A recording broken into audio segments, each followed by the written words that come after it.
Esselamu Aleyküm bizi izleyenler ve hürmetli hemkarlarım. Bugün size ETA kondisionerinin, ETA Star kondisionerinin pultunun istifadə qaydasını görkəzəcəm.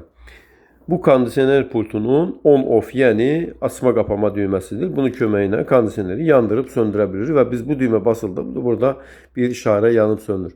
Kondisionerin temperaturunu qaldırmaq üçün bu düymədən, aşağı salmaq üçün bu düymədən istifadə edilir. Hər bir kondisionerdə müxtəlif rejimlər olur. Bu rejimlərin dəyişməsi üçün xüsusi mod düyməsi olur. Yəni rejim düyməsi olur. Amma bu kondisionerdə mod sözü yazılmıyor. Amma sadəcə olaraq burada belə bir işarə qoyulur və yanında da hansı modları, hansı rejimlər dəyişmək olur, o qoyulub. Hal-hazırda soyutma rejimindədir. Qurutma, isitmə, avto və yenidən soyutma rejiminə qayıdırıq. Soyutma rejimində temperaturu 22 ilə 24 dərəcə arasında ayarlamanız məsləhət görülür. Əgər elektrik enerjisinə qənaət etmək istəyirsinizsə 24 dərəcədən yuxarı tutmağınız məsləhət görülür. Kondisionerin fanının sürətini dəyişmək üçün burada bir fan şəkli olan bir düymə var. Onun köməyi ilə biz sürəti dəyişirik. Hal-hazırda fan orta sürətdədir. Bir daha basırıq yuxarı sürət, avto sürət və aşağı sürət. Yataq otağında əgər fanın səsinin sizi narahat etməməsini istəyirsinizsə, o zaman orada aşağı sürəti seçə bilərsiniz. Qeyd etmək lazımdır ki, yataq otağının ümumiyyətlə 24 dərəcədən aşağı temperatur qoymaq məsləhət görülmür. Çünki bu soyuq dəyməyə səbəb ola bilər.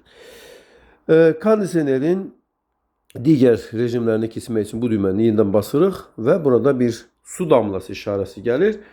Bu qurutma rejimidir və evdə olan nəmin evdən uzaqlaşdırılması üçün nəzərdə tutulmuşdur. Bir daha bu düyməni basdıqda burada bir günəş işarəsi gəlir. Bu isitmə rejimidir. İsitmə rejimində temperaturu 26 dərəcədən yuxarı ayarlayırıq, yəni 27, 30 və s. Amma əgər elektrik enerjisinə qənaət etmək və eyni zamanda da otağın temperaturunun da təxminən 22-23 dərəcədə olmasını istəyiriksə, o zaman 26 dərəcədə ayarlaya bilərik. Amma burada bir önəmli məsələ var ki, kondisionerin isitmə rejimində düzgün işləməsi üçün onun sürətinin düzgün seçilməsi lazımdır. Çox vaxt insanlar ən böyük sürəti götürürlər, o da kondisionerin düzgün işləməməsinə gətirib çıxarır. Bəs düzgün sürət nədir? Burada biz ventilatorun düyməsini bir neçə dəfə basdıqdan sonra burada belə bir avto işarəsi gəlir və bu auto fan speed, yəni fan sürətinin avtomatik seçilməsi rejimidir.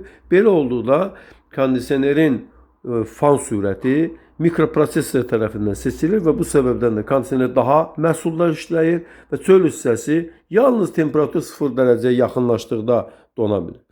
Və biz bunu sizə təklif edirik ki, həmişə avto sürətdə işlədəsiniz. Bir daha bu düyməni basırıq və burada belə bir işarə gəlir. Bu avto rejimdir. Avto rejimdə gördüyünüz kimi ekranda hal-hazırda temperatur görünmür. Bu kondisionerdə avto rejimdə daimi 24 dərəcə temperatur tutulur.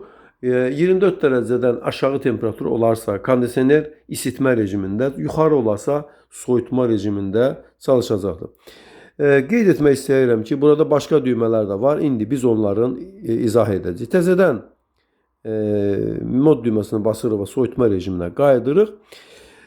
Burada bir düymə var. Bu düymə hər dəfə basıldıqda burada bir işarə görürük. Bu swing düyməsidir. Yəni jalüzləri hərəkətə gətirmək üçün olan düymədir. Hər dəfə basıldıqda jalüz öz vəziyyətini 6 dərəcə dəyişir və axıra çatdıqdan sonra ağzı aşağıya baxır. Bir daha basanda belə bir işarə gəlir. Bu jalüzün avto rejimə keçməsi deməkdir. Eyni zamanda bir daha basdıqda isə burada deməli göründüyümüz kimi yuxarı aşağı hərəkət edə bilir.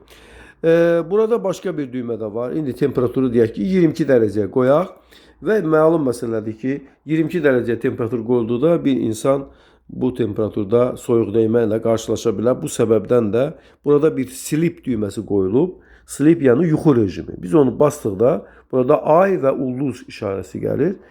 Bu rejimdə kondisioner təxminən 2 saat sonra temperaturu 23 dərəcəyə çatdıracaq və bir neçə saat sonra isə 24 dərəcəyə çatdıracaq və bu səbəbdən də soyuq dəymə hadisəsi baş verməyəcəkdir. Bizim kondisionerimizin əlbəttə ki saatı da var. Bu saat 12 saatlıq sistemdir. Yəni AM və PM ilə adlandırılıb. AM deməli günortaya qədər, PM isə günortadan sonra anlamına gəlir. Saatı qurmaq üçün burada bir düymə var. Onu basırıq və gördüyümüz kimi saat yanıb sönməyə başlayır. Və bundan sonra saatı bu düymənin köməyi ilə ayarlayırıq. Deyək ki, səhər saat 11:45'dir. Bundan sonra bu düymənin köməyi ilə də 45'i buradan ayarlayacağıq. Bir qədər əlimizdə tutanda tez-tez gedir. Və deməli 45 gəlib çatanda əlimizi oradan çəkəcəyik və saatımız qurulmuş olacaq. Bundan sonra yenidən klok düyməsini basırıq və göründüyü kimi artıq saatımız qurulmuşdur. Bundan sonra biz deməli timer rejimindən istifadə edə bilərik. Burada 2 timer düyməsi var. İstəyənlər əlbəttə ki onlardan istifadə edə bilər. Timer on rejimi kondisioneri müəyyən bir zamanda işə salmaq, timer off rejimi isə kondisioneri müəyyən bir zamanda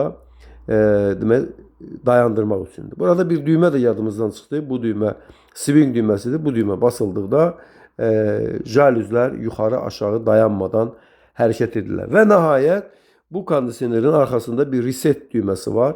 Yəni sıfırlama. Bəzi vaxt elə olur ki, hər hansı bir səbəbdən kondisionerin pultu düzgün işləmir. O zaman biz həmən reset düyməsini basırıq və bütün göstəricilər sıfırlanır və zavad göstəricilərinə, yəni fabrika ayarlarına qayıtmış olur və bununla da kondisioner pult əvvəlki kimi düzgün işləməyə başlayır. Bizi axıra qədər izlədiyinizə görə sizə təşəkkürümü bildirirəm. Əssəlamu aleykum.